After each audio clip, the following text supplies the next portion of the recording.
কিছুদিন পর লক্ষ্য করে স্নেহা ঘুমের ঘোরে যেন চিৎকার করে উঠছে, বাঁচাও বাঁচাও আমাকে বাঁচাও। এইরকম বিভিন্ন রকম পরিবর্তন তার মধ্যে কতটা গ্রাজুয়েট আমি স্নেহাও চাকরিজীবী ছিল।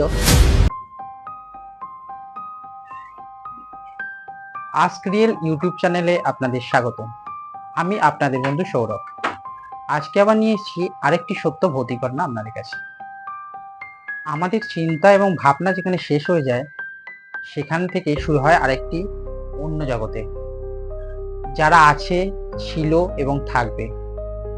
আমরা ভাবি আমাদের জগতের পরে আর কোনো জগৎ নেই, কিন্তু বিরাজমান রয়েছে বিশাল তাদের একটি জগৎ, যাদের আমরা প্রেতাত্মা, ভূত, ঘোস্ট বিভিন্ন জন বিভিন্ন নামে ডাকি।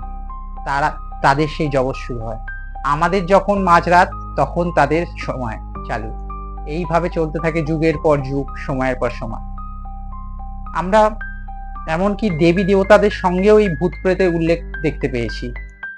এমনকি আমাদের মহাদেবের সাথে সঙ্গীও এই ভূত প্রেতরা থাকে।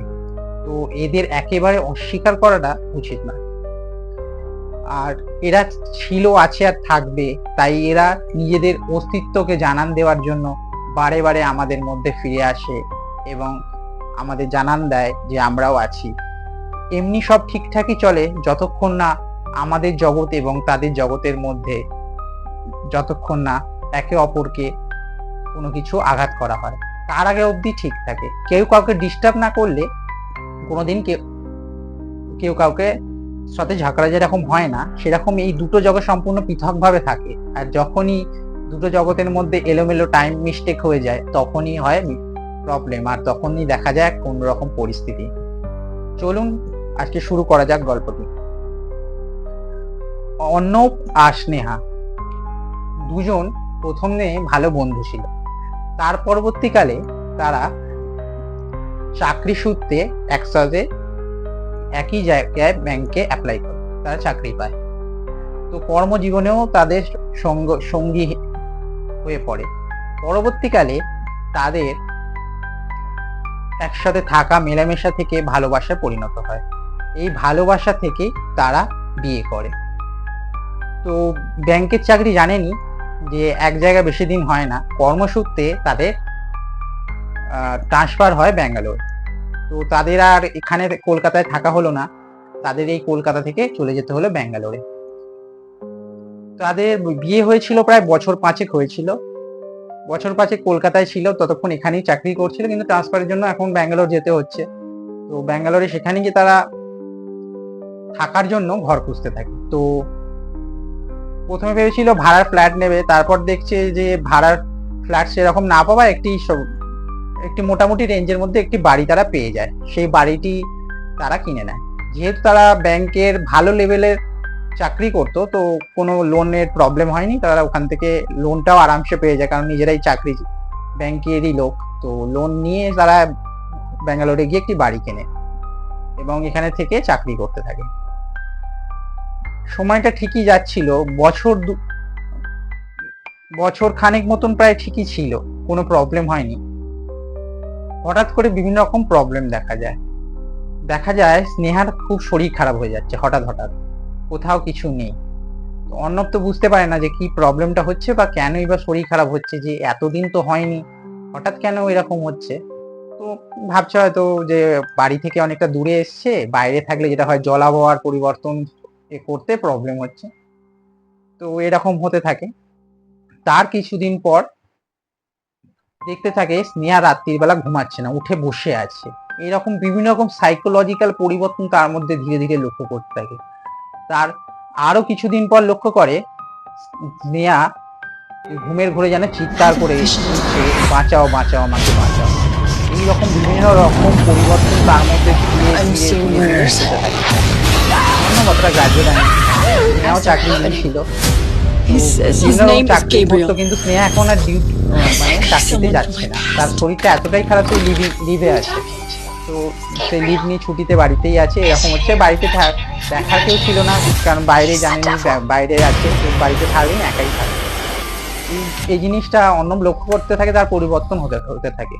হঠাৎ একদিন রাত্রিরে অর্ণবের ফিরতে একটু রাত হয়েছে, তো এসে দেখে যে স্নেহার ছাদের ওপরে ন্যাড়া, ছাদটি ছিল ন্যাড়া, আগেই বলে রাখি, মানে ছাদে কোনো পাঁচিল দিয়ে ঘেরা ছিল না বাড়িটির ছাদটি। তো দেখছে ছাদের ওপরে একাই নিজের আনমনা হয়ে ঘুরছে। অর্ণব গিয়ে তাকে নাড়িয়ে দিতে সে বলে, ওই জানি না তো কেন এসছি, সে মানে তার কোনো হুঁশই নেই যেন কে তাকে চালনা করছে, এরকম একটা পজিশন। হঠাৎ রাত্রিবেলা এইরকম ভাবে অর্ণব এসে যাওয়ায় সে সেই রাত্রিরে বেঁচে গেল। পরের দিন অর্ণব কাজের জন্য, অর্ণব বললো যে অনেকদিন বাড়ি যাওয়া হয়নি, আমি বাড়ি যাচ্ছি, তুমি থাকো। অর্ণব কলকাতায় জন্য বেরিয়ে যায়।